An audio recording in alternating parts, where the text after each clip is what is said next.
Assalamualaikum warahmatullahi wabarakatuh. Selamat berjumpa kembali di channel YouTube El Fahmi Lubis Official. Channel ini khusus membahas persoalan atau isu-isu politik, ekonomi, sosial, budaya, dan humanisme.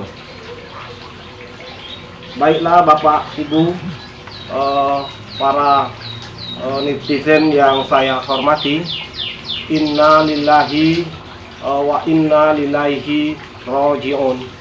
Telah meninggal dunia orang tua kita, sahabat kita, teman kita, dan tokoh masyarakat Bengkulu, Bapak Muslihan Diding Sutrisno, pada hari ini, Minggu, tanggal 6 Desember 2020, lebih kurang pukul 10.30 waktu Indonesia Barat, di Rumah Sakit M. Yunus Bengkulu. Kita berdoa semoga almarhum husnul khotimah dan ditempatkan di jannahnya Allah Subhanahu wa Ta'ala. Amin ya Rabbal Alamin. Sebagaimana kita ketahui bahwa Bapak Muslihan DS ini merupakan paslon wakil gubernur, mendampingi saudara Helmi Hasan yang telah ditetapkan oleh Komisi Pemilihan Umum Provinsi Bengkulu sebagai pasangan calon yang akan berlaga di dalam kontestasi Pilgub 2020. Namun kehendak Allah berlaku pada H-3 menjelang pencoblosan pada tanggal 9 Desember 2020 yang cuma menyisakan 3 hari lagi, atau lebih tepatnya di masa tenang Bapak almarhum Muslihan DS meninggal dunia. Banyak publik yang bertanya, bagaimana dengan paslon ini setelah meninggalnya Bapak Muslihan DS.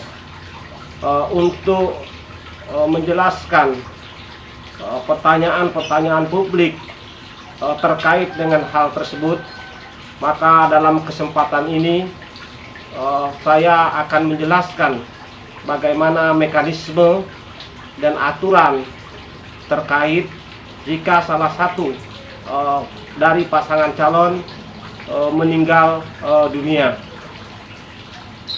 Oke.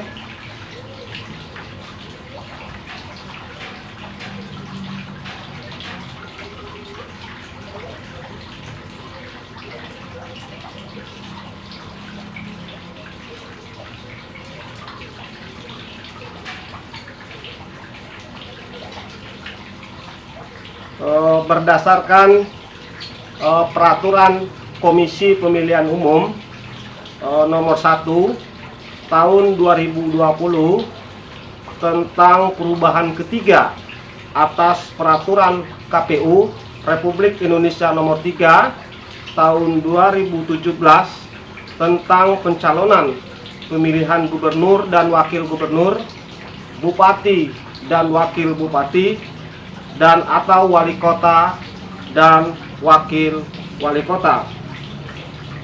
Pada pasal 79 ayat 1 PKPU ini, penggantian bakal calon atau bakal pasangan calon sebagaimana dimaksud dalam pasal 78 ayat 1 huruf A dapat dilakukan pada tahap verifikasi persyaratan calon sampai dengan sebelum penetapan pasangan calon.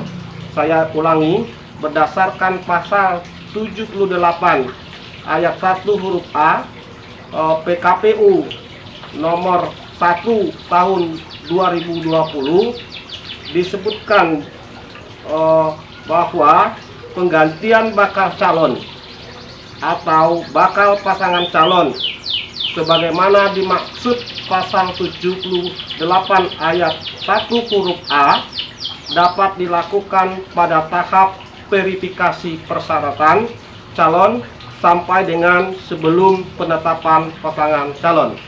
Lalu coba disimak lagi di pasal 78 ayat 1 PKPU nomor 1 tahun 2020 disebutkan penggantian bakal calon atau calon dapat dilakukan oleh partai politik atau gabungan partai politik dalam hal dinyatakan tidak memenuhi syarat kesehatan, berhalangan tetap, atau dijatuhi pidana berdasarkan putusan pengadilan yang telah berkekuatan hukum tetap.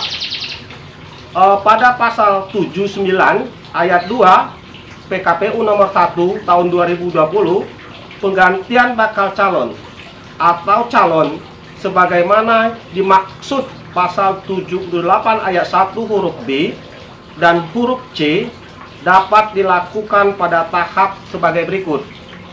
A. Sejak pendaftaran sampai dengan sebelum penetapan pasangan calon, atau B. Sejak penetapan pasangan calon sampai 30 hari sebelum hari pemungutan suara. Jadi saya ulangi lagi, karena poin ini yang akan menjawab pertanyaan-pertanyaan publik terkait jika ada salah satu pasangan calon gubernur meninggal dunia pada tahap pada tahap menjelang proses pemungutan suara. Pasal 79 ayat 2 penggantian bakal calon atau calon sebagaimana dimaksud pasal 78 ayat 1 huruf B dan huruf C dapat dilakukan pada tahap sebagai berikut. A. Sejak pendaftaran sampai dengan sebelum penetapan pasangan calon, atau B. Sejak penetapan pasangan calon sampai 30 hari sebelum hari pemungutan suara. Nah, jika kita merujuk pada pasal ini, maka proses pergantian pasangan calon menjelang hari pencoblosan itu tidak bisa dilakukan lagi, karena yang bisa diganti itu kalau masih waktunya 30 hari sebelum hari H pencoblosan. Sementara kita tahu Pak Muslihan sendiri meninggal dunia pada H-3 menjelang pencoblosan tanggal 9 Desember 2020. Jika merujuk pada ketentuan sebagaimana yang diatur di dalam PKPU nomor 1 tahun 2020 ini, maka tidak bisa lagi dilakukan proses pergantian paslon dalam hal ini. Berikutnya, pasal 80 ayat 1 penggantian bakal calon atau calon sebagaimana dimaksud dalam pasal 79 ayat 1 hanya dilakukan terhadap bakal calon atau calon yang dinyatakan tidak memenuhi syarat kesehatan, berhalangan tetap, atau dijatuhi pidana berdasarkan putusan pengadilan yang telah berkekuatan hukum tetap. Nah, dengan demikian sekali lagi kepada publik yang bertanya-tanya terkait dengan apakah paslon dalam pemilihan gubernur pasca meninggalnya almarhum Muslihan DS bisa diganti atau tidak. Jawabnya tidak, kalau berdasarkan PKPU nomor 1 tahun 2020, karena proses pergantian balon dan calon itu hanya bisa dilakukan pada jeda waktu 30 hari sebelum hari H pencoblosan. Dan sekali lagi almarhum Muslihan DS itu meninggal H-3 menjelang pencoblosan. Dengan demikian proses pergantian tidak bisa lagi dilakukan.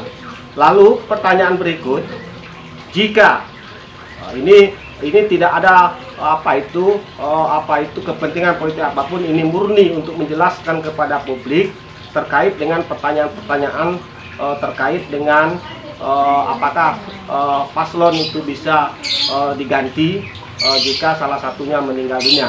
Nah, bagaimana jika ada pertanyaan misalnya atau andainya nanti paslon yang salah satu pasangannya itu meninggal dunia memenangi proses kontestasi Pilkada 2020, maka jika itu terjadi, maka wakil gubernur yang kosong kena meninggal dunia pada H-3 sebelum pencoblosan tersebut akan digantikan melalui mekanisme pemilihan lewat Dewan Perwakilan Rakyat Daerah atau DPRD, di mana mekanismenya nanti calon yang akan diusulkan untuk menjadi wagub mendampingi paslon yang memenangkan itu adalah dari partai pengusung paslon tersebut.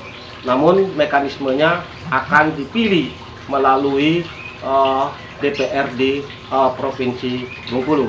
Demikianlah penjelasan singkat terkait dengan pertanyaan-pertanyaan publik atas meninggalnya almarhum Pak Muslihan DS yang merupakan salah satu calon wakil gubernur dari salah satu paslon yang akan berlaga di dalam kontestasi Pilgub 2020. Semoga apa yang saya jelaskan ini bisa menjawab pertanyaan-pertanyaan dari publik dan semoga bermanfaat. Sekali lagi pesan saya kepada seluruh masyarakat Provinsi Bengkulu, tetap patuh terhadap protokol kesehatan, jaga kesehatan, gunakan masker, jaga jarak, dan cuci tangan dengan sabun dan air mengalir. Karena yang akan menentukan kesehatan kita adalah kita sendiri dan kepatuhan kita terhadap protokol kesehatan yang sudah ditetapkan. Tetap sehat, terima kasih. Semoga Pilkada 2020 sukses dan menghasilkan pemimpin yang berkualitas. Sekali lagi, terima kasih. Wassalamualaikum warahmatullahi wabarakatuh.